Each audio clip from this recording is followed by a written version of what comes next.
Good day, mga kayang master, eto na ang susunod na kabanata ni Mr. Daryl Darby pero bago ang lahat pa-like and share and subscribe ang ating channel, at pindutin ang notification bell para lagi kayong updated sa lahat ng kabanata, at eto na rin ang full chapter ni Mr. Daryl Darby kaya abang-abang na lang po sa iba pang mga kabanata. Marami pong salamat. Ang asawa kong tinitingala ng lahat, Kabanata 3281. Maraming taon nang sangkot si Maverick sa mga nangyayari sa mundo at mabilis niya itong nakuha at nagalit ang isang maimpluwensyang tao. Kahit ang pinuno ng Bloodhound Organization ay magalang kay Daryl, hindi ba't naguhukay ako ng sarili kong libingan kung lalabanan ko siya? Phew, mahabang nagbuntong hininga si Daryl habang kakaiba ang ngiti niya nang tingnan niya si Maverick. So, sabihin mo sa akin, hindi natin kilala ang isa't isa, bakit ka sumasalungat sa akin?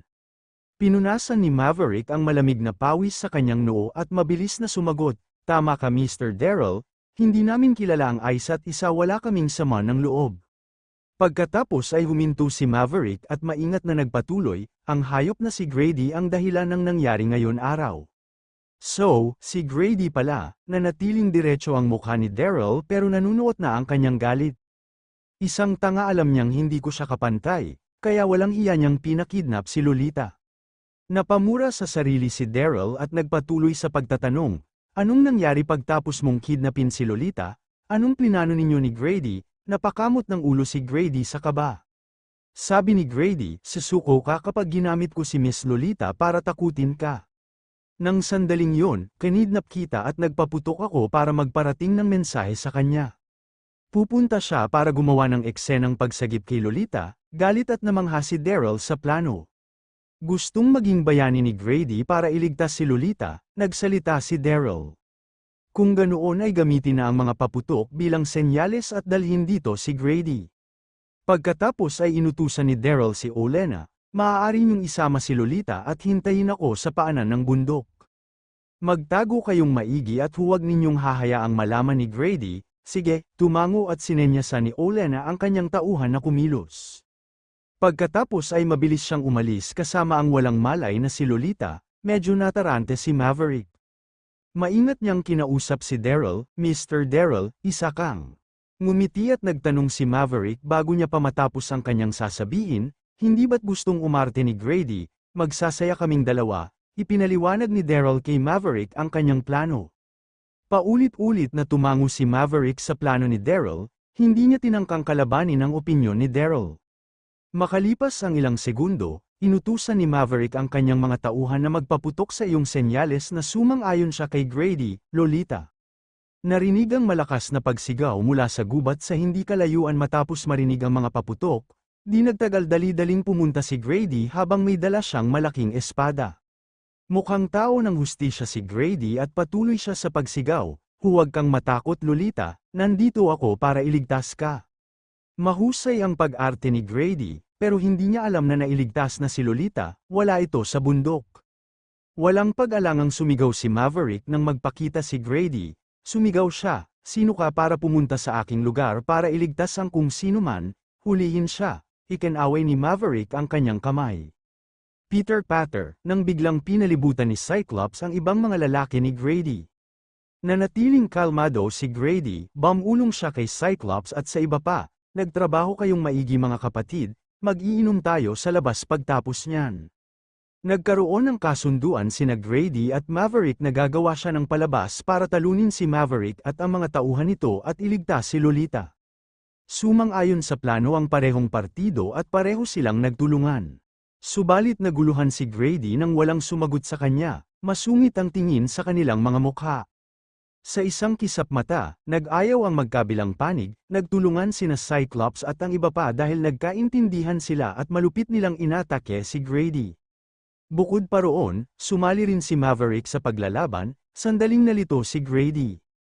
"Anong nangyari? Hindi ba't pinagkasunduan nating magkukunwari sina Maverick at ang kanyang tauhan na hindi ko kapantay? Bakit nilalabanan nila ako ng totoo?" Kabanata 3282. Boom! Nakahanap ng oportunidad si Maverick para suntukin sa mukha si Grady, napasigaw sa sakit si Grady at napalipad siya ng ilang metro pa atras bago malakas na lumapag sa sahig. Pagtapos ay mabilis na lumapit si Cyclops at ang iba pa para atali si Grady. Gulat na gulat si Grady, gulat niyang tiningnan si Maverick. Anong meron kapatid na Maverick? Nag-usap na kami tungkol sa'yo para sa pagliligtas ko kay Lolita, pero bakit mo ako tinatali? Tumahimik ka, sumigaw at nagmura si Maverick. Tumigil ka sa pag-arte na parang malapit tayo sa isa't isa. Sino ang kapatid mo? Nanginig ang utak ni Grady nang marinig niya ang pagtaliwas, gulat na gulat siya. Anong meron sa lalaking iyan? Pinag-usapan na namin ito kanina, bakit ganyan na ang ugali niya ngayon? Grady, biglang nag-echo ang mahinang boses, pagtapos ay dahan-daang naglakad si Daryl palabas ng kahoy ng bahay habang may tinatamad na tingin sa kanyang mukha. Ano, nagulat si Grady nang makita niya si Daryl, bakit nandito ka rin? Binigyan ni Daryl ng may interes na ngiti si Grady, nabigo ka ba dahil maayos ang kalagayan ko? Narinig kong sinabi ni Maverick na umaarte ka at gusto mong maging isang bayani para iligtas si Lolita. Kamusta yon? Maayos na ba ang pakiramdam mo ngayon? Napahiya si Grady, yumanhil siya kay Daryl, huwag kang masyadong maging proud. Inantala siya ni Maverick sa kalagitnaan ng kanyang pagsasalita. Sino ka para sigawan si Mr. Daryl? Gusto mo bang mamatay? Suminghal si Maverick at bahagya niyang tinapak si Grady. Hindi nagtangkang tamarin ni Maverick nang malaman niya ang relasyon sa pagitan nina Daryl at ng pinuno ng Bloodhound Organization. Gustong-gusto niyang maayos na magtanghal sa harap ni Daryl. Si Grady ang batang master ng pamilya McLaren at medyo maimpluwensya siya sa Pearl City pero wala siyang binatbat sa Bloodhound Organization. Sa parehong sandali lumapit sina Cyclops at ang iba pa at sinuntok at sinipa si Grady. Anong nangyayari kapatid na Maverick? Walang magawa si Grady, naguluhan siya nang bugbugin niya ang lalaki. Subalit mukhang hindi narinig ni Maverick at ng mga tauhan niya ang pagsigaw ni Grady, walang awa nilang binugbog ang lalaki. Sige, ikinaway ni Daryl ang kanyang kamay nang halos mamatay si Grady dahil sa matinding pambubugbog. Mabilis na huminto si Maverick at ang kanyang mga tauhan at magalang na umatras sa isang gilid nang mag-utos si Daryl. Grady, umupo si Daryl sa upuan at medyo nakangiti niyang tiningnan si Grady. Plinano mong ipabugbog ako, at nasa asawa ko ngayon ang atensyon mo, si Lolita. Sabihin mo sa akin kuna paano natin maayos ang problemang yon. Takot na takot si Grady dahil sa matinding pambubugbog, kinakabahan siyang nagtanong, ikaw ano sa tingin mo? Tumawa si Daryl, hindi nagbago ang kanyang pagngiti, narinig kong nagtutulungan ang pamilya McLaren at pamilya Damian sa maraming proyekto. Bakit hindi ka magsulat para tanggalin ang karapatan ng pamilya McLaren mula sa paghahawak sa mga proyektong iyon? Ano, gusto niyang isuko ng pamilya McLaren ang mga proyektong iyon? Nang inagdi Grady, nagulat at nabigla sila sa hiling ni Daryl. Nasasakupan ng mga proyekto ng pamilya Damian at pamilya McLaren ang iba't ibang lugar at hindi man ilang ang kanilang pagyaman. Magduruse sa napakslaking pagkawala ng kayamanan ang pamilya McLaren kapag sinuko nila ang lahat ng proyekto. Ano ang iyong desisyon? Nagdalawang isip si Grady at walang simpatsyang hamatsing si Daryl, ito ang huling pagkakataong ibibigay ko sayo. Kung ayaw mo ay ibibigay kita kay Maverick, malamig na sumabat si Maverick. Huwag kang mag-alala Mr. Daryl, sinisiguro kung habang buhay siyang maglalaho kung iyon ang gusto mo. Ha, nang inig si Grady halos bumagsak siya sa sahig. 2 taon na niyang kilala si Maverick, alam na alam niyang isang malupit at masamang tao si Maverick, hindi siya mabubuhay kapag napag-isipan siyang patayin ni Maverick. Nagulat si Grady dahil wala siyang ideya kung bakit napakagalang ni Maverick kay Daryl. Grady, nakita ni Maverick ang ekspresyon ni Grady at nagsalita. Huwag mong pansinin ang pagiging malupit ko, hindi ko alam kung sino si Mr. Daryl noon at aksidente ko siyang nasaktan. Buti na lang binigyan niya ako ng tsansa bago pa tuluyang masira ang lahat, kundi ay mamamatay kami ng aking mga kapatid, ano? Kabanata 3283, nang inig ang puso ni Grady, sinabi ba ni Maverick na halos mamatay sila ng kanyang tauhan sa mga kamay ni Daryl? Paano naging may kakayahan at makapangyarihan ang naninirahang manugang na yan? Medyo walang pasensya si Daryl. Nakapagdesisyon ka na ba? Susulat ako, magsusulat ako, may maasim na tingin sa mukha ni Grady. Patuloy siyang tumango na parang isang manok na kumakain ng uod. Nagdalawang isip si Grady na sumang-ayon sa kondisyon ni Daryl, pero wala siyang ibang magagawa na pasukurin ni Daryl si Maverick. Ngumiti si Daryl matapos niyang magbigay ng pangako kay Grady, pagtapos ay inutusan ni Daryl ang mga tauhan ni Maverick na magdala ng lapis at papel. Hindi nagtagal at nagsulat si Grady, tiningnan ni Daryl ang sulat at wala siyang nakitang problema rito, kaya naman tinago niya ito at umalis. Naghihintay si Olenna at ang kanyang mga kasama kay Daryl sa paanan ng bundok, hindi pa bumabalik ang kamalayan ni Lolita. Mahirap ang araw na ito, nagtrabaho kayong maigi, nginitian ni Daryl si Olenna nang makarating siya sa paanan ng bundok, dapat kayong bumalik at magpahinga. Tumango at umalis si Olenna kasama ang kanyang mga tauhan, dahan-daang nagising si Lolita pagkaalis ng kanyang mga tauhan. Daryl, pagkamulat ng mga mata ni Lolita, nakita niya ang nakatayo sa harap nilang si Daryl habang nakangiti, napatalon siya, bakit ka nandito? Tumingin sa paligid si Lolita at nakita niyang nasa paanan siya ng tuyot na bundok sa labas ng syudad, naalala niyang nakidnap siya. Nang bumalik siya sa wisyo, kinwestiyon ni Lolita si Daryl. Pagkatapos ay may nakita siyang ilang anyo habang naglalakad pababa ng bundok, sila ay sina Maverick at ang mga tauhan nito, Nang inig ang banayad na katawan ni Lolita nang makita niya si Maverick, kabado siyang nagtago sa likuran ni Daryl. Mr. Daryl, dumating si Maverick sa harapan ni Daryl at nagtanong, kailangan kong pakawalan ang bata, huwag kang mag-alala, hindi siya magtatangkang kalabanin ka sa hinaharap na guluhan si Lolita. Anong nangyayari? Kilala si Maverick sa pagiging malupit at masamang kontrabida, bakit bigla siyang naging mabait sa harapan ni Daryl? Isa pa si Maverick ang dumukot sa akin, anong nangyayari? Naramdaman ni Lolita ang panginginig ng kanyang utak nang subukan niyang kilatisin ang sitwasyon, naguluhan siya. Pinilit ngumiti ni Maverick nang mapansin niya ang naguluhang ekspresyon ni Lolita. Pinaliwanag niya ang sitwasyon sa babae, pasensya na Miss Lolita, nakidnap namin ang maling tao, nadukat ang maling tao. Kumunat ang noo ni Lolita at nagsalita siya, hindi ba't sinabi mong mayroon kayong hindi pagkakaintindihan ni Daryl? Kung ganoon, mukhang nahihiya si Maverick at mabilis niyang nilinaw ang isang bagay, isa lang iyong hindi pagkakaunawaan. Pagtapos ay ikinaway ni Daryl ang kanyang kamay kay Maverick, sige huwag na nating pag-usapan ang tungkol sa mga walang kabuluhan. Maaari ka nang umalis ngayon, oo nga pala, huwag kang gagawa ng masamang bagay sa hinaharap na iintindihan mo. Oo, walang problema, paulit-ulit na tumango si Maverick at umalis siya kasama ang kanyang mga tauhan. Mas lalong nagulat si Lolita nang makita niyang umalis ang kanyang mga tauhan, Daryl. Tumitig si Daryl at nagtanong, anong relasyon mo kay Maverick, bakit napakabait niya sayo? Sinuring maigi ni Lolita si Daryl, naramdaman niyang parang hindi niya kilala ang lalaking nasa kanyang harapan, hindi ito kasing simple ng inaakala niya.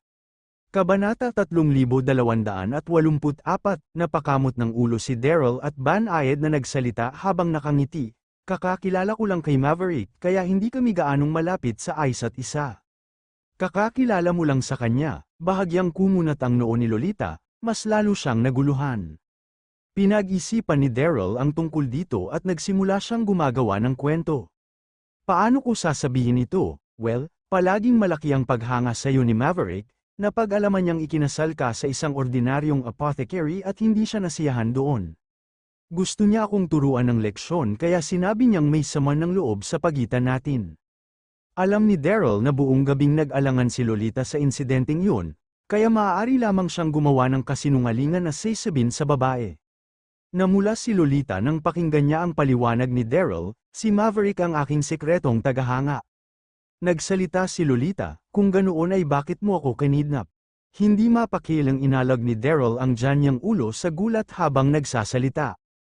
Kinidnap ka ni Maverick para subukan kung gagawin ko ba ang lahat para iligtas ka. Kapag hindi ako pumunta ngayong araw ay makikilala ako bilang isang duwag na hindi karapat-dapat para sayo. Nandito ako kahit na mapanganib, kaya hinangaan at nakita ko ni Maverick bilang makapagkakatiwalaang lalaki, kaya kinakaibigan niya ako.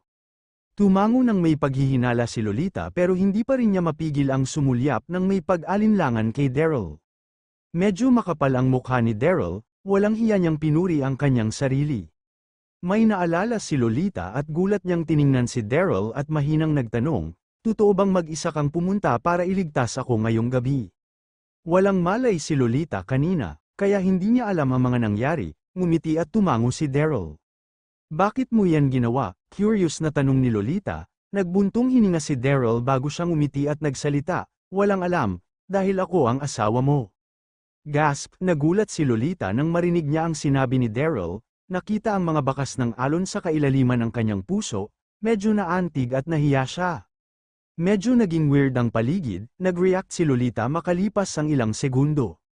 Namumula siya ng ulong siya. Lumalalim na ang gabi, bumalik na tayo.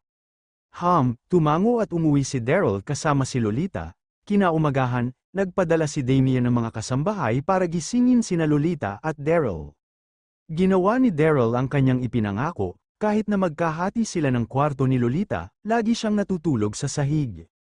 Pagtapos niyang mapag-alaman na kailangan ng tulong ni Damien, mabilis siyang tumayo, naligo, at pumunta sa main hall kasama si Lolita. Pagkarating ni Daryl at Lolita sa hall, nakita nila ang napakasaya ni Damien, tumatawa ito. Sabik silang kinausap ni Damien pagkarating ni Daryl at Lolita sa hall. Mayroon akong magandang balita, Lolita, nagpadala rito ng tao ang pamilya McLaren. Aalis sila sa mga proyektong ginagawa natin, spices, seafood, lahat. Tayo na lang ang matitira sa pagtuloy sa mga proyekto, muli siyang tumawa. Hindi maitago ni Damien ang kanyang pagkasabik nang sabihin niya ang balita, buong puso siyang tumawa. Kumikita ang mga negosyong sangkop sa mga industriyang yon. Palaging sinusubukang patalsikin ng pamilya McLaren ang pamilya Damien para masakop nila ang negosyo. Nakakagulat na inaanunsyo nila ang kanilang pag-alis sa negosyo. Gayunpaman isa itong magandang balita para sa pamilya Damien. Ang pamilya Damien lang ang magbebenepisyo sa desisyon ng pamilya McLaren.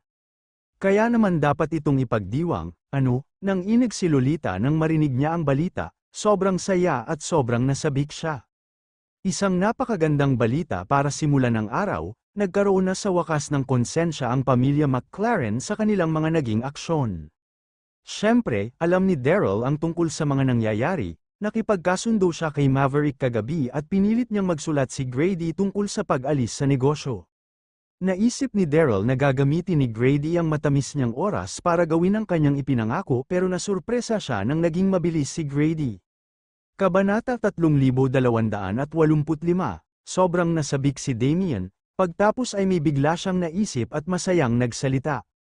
Ikaw na ngayon ang magdedesisyon para sa pamilya, Lolita, kaya kailangan mong lumapit at magpasya.